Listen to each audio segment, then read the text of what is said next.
What's up, everyone? Welcome to the Power Play with CJ. Today we're going to focus in on the Tampa Bay Lightning losing Ben Bishop for the remainder of the regular season and possibly into the playoffs.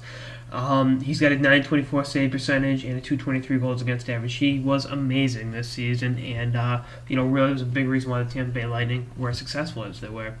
And right now, he's not going to play the last 3 regular season games, but he could go game 1 of the playoffs, which is important.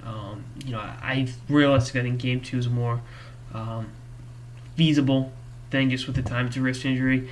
Anything could happen, and I think if there's one team that can overcome the loss of a key player, it's Tampa Bay Lightning, because you look at this season, they're in the playoffs, which a lot of people didn't pick. I thought they could make the playoffs, and they did, but a lot of people didn't. And you look at the way they started the season, or the way last offseason went. They bought out their captain, the face of the franchise, their leader in every offensive category.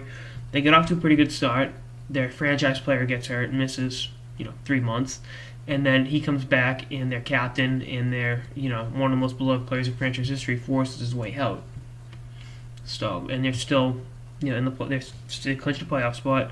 They'll play the Habs in the first round, whatever way that cracks. I think game 1 and 2 will be in Montreal, just because Montreal's the higher seed right now, and with the Bishop, Tampa could realistically go 3-0 and shock everyone. But I think going with Lindback and the Latvian guy that was amazing in the Olympics for the last 3 games is feasible. You can do some good there.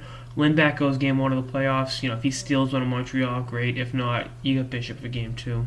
And, I think Bishop will be back sooner rather than later. When I first read the news, I was kind of pessimistic, but I think he'll be back. I think, his presence back there allows the defense to do amazing things, and I think a lot of it is the defense has played great in front of him, but they have a little more freedom to play a little more liberally with Bishop back there, and that's just, having a great having a franchise goalie does, and Bishop has been that this season for Tampa, and he's big reason why their defense has been improved has been Victor Hedman's play, and I think the defense will continue to step up going into the playoffs, and having those great forwards from Stamkos, Filppula, Palat, Johnson.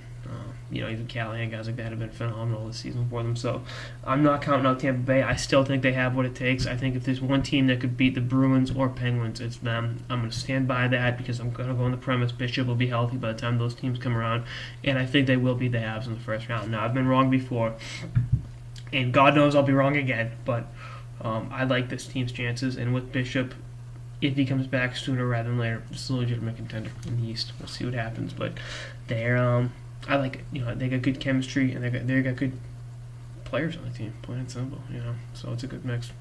Anyway, that's all I got in this episode of the Power Play with CJ on Ben Bishop's injury and what it means for the Tampa Bay Lightning going forward. Stay tuned for more episodes to the season, the playoffs, and beyond. Later, guys.